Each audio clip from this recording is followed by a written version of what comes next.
नमस्कार दोस्तों, एक बार फिर से स्वागत है आप सभी का मेरे इस चैनल पर। मेरी आज की कविता का शीर्षक है धर्म। दोस्तों, ये विषय हमारी संवेदनाओं और हमारी भावनाओं से जुड़ा हुआ विषय है। इसीलिए एक लंबे समय से विभिन्न प्रकार की संस्थाओं ने और विशेष रूप से राजनीतिक संस्थाओं ने हमें इस विषय को लेकर भ्रमित करने की कोशिश की है।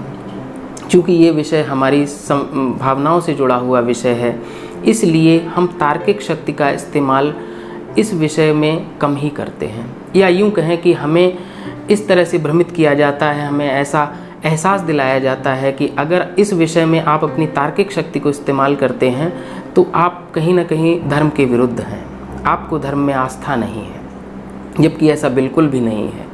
दोस्तों, जो धर्म या ईश्वर है वो परम सत्य है और सत्य तर्क की कसौटी पर हमेशा खरा उतरता है। अगर तर्क के सामने कोई भी तथ्य कमज़ोर पड़ जाए या ढह जाए तो वो फिर सत्य नहीं हो सकता, और जो सत्य नहीं हो सकता वो धर्म बिल्कुल भी नहीं हो सकता।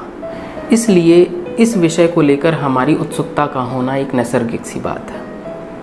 मैंने भी इसे जानने की कोशिश की, इधर उधर से थोड़ा बहुत अध्ययन करने की कोशिश की, तो मैं जो भी मैंने पाया है वो मैं इस वीडियो में आपके सामने लाया हूँ। मैंने यहाँ पर इस वीडियो में अपनी राय कम ही रखने की कोशिश की है। जो मैंने अध्ययन में पाया, हिंदू धर्म के अनुसार जो मैंने परिभाषा पाई, वही मैं यहाँ पर आपके सामने प्रस्तुत करूँगा। धर्म की जो सबसे प्रमाणिक परिभाषा मैंने पाई वो इस प्रकार है कि धार्यते इति धर्मः, अर्थात जो गुण धारण करने योग्य हैं वही धर्म है। सत्य, अहिंसा, प्रेम, अस्तेय इत्यादि सभी गुण मानव जाति के लिए धारण करने योग्य हैं। असत्य, हिंसा, घृणा इत्यादि गुण धारण करने योग्य नहीं है, क्योंकि वैदिक ऋषियों की परिभाषा के अनुसार जो भी मानव के लिए स्वयं और संपूर्ण मानव जाति के लिए कल्याणकारी हो वही धर्म है।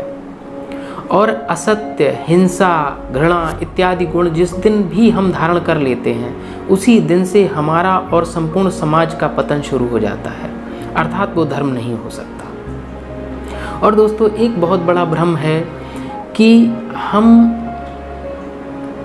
साधना को और आराधना, पूजा, बंदन को ही पूर्णतया धर्म मान लेते हैं, जो कि एक बहुत बड़ा भ्रम है। साधना का एक अपना स्थान है। जब भी हम ईश्वर की साधना करते हैं, आराधना करते हैं, तो वो हम उनका सम्मान है, वो उनकी हम पूजा करते हैं, अर्चना करते हैं, और हम ईश्वर के चरणों में ये प्रार्थना करते हैं कि हमें इतनी शक्ति और सामर्थ्य दो कि हम धर्म के रास्ते पर चल सकें।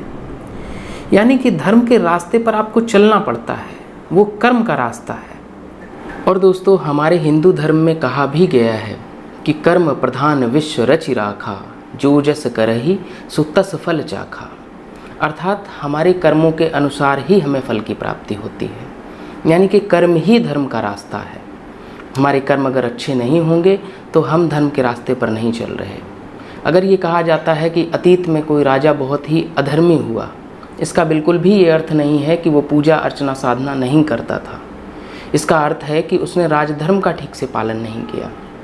और आज के समय में भी अगर कोई शासक या राजा अपने राजधर्म का अच्छे ढंग से पालन नहीं करता तो वो धार्मिक नहीं है, वो अधर्मी राजा है। तो हमें ये बिल्कुल भी भ्रमित होने की आवश्यकता नहीं है। आज के परिवेश में घृणा को, हिंसा को धर्म के साथ जोड़ा जाता है, हमें भ्रमित करने की कोशिश की जाती है। तो आज की मेरी इस कविता में मैंने कोशिश की है कि धर्म को लेकर के थोड़ा सा दृष्टिकोण अगर मैं आपका बदल सकूं तो ये मेरी कविता की सफलता होगी। तो चलिए कविता की ओर चलते हैं।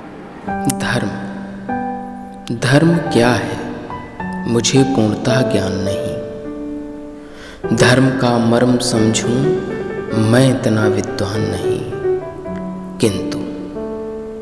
किंतु अगर मुझे अधर्म की पहचान है तो जीवित मेरे भीतर का इंसान है। धर्म साधना से अधिक कर्म है, जो हो इंसानियत के विरुद्ध वही अधर्म है। सत्य, अहिंसा, प्रेम, अस्तेय धर्म है। मानवता के विरुद्ध निर्धारित ध्येय अधर्म है। अर्जुन को श्रेष्ठतम बनाना धर्म है। एकलव्य का अंगूठा कटवाना अधर्म है।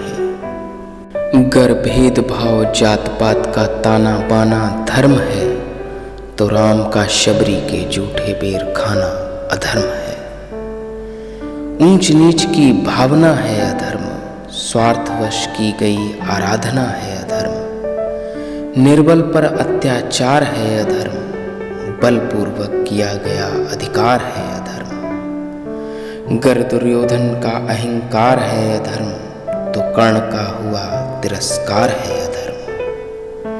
भेदभाव को सहना है अधर्म, अन्याय पर मौन रहना है अधर्म। अन्याय पर मौन रहना है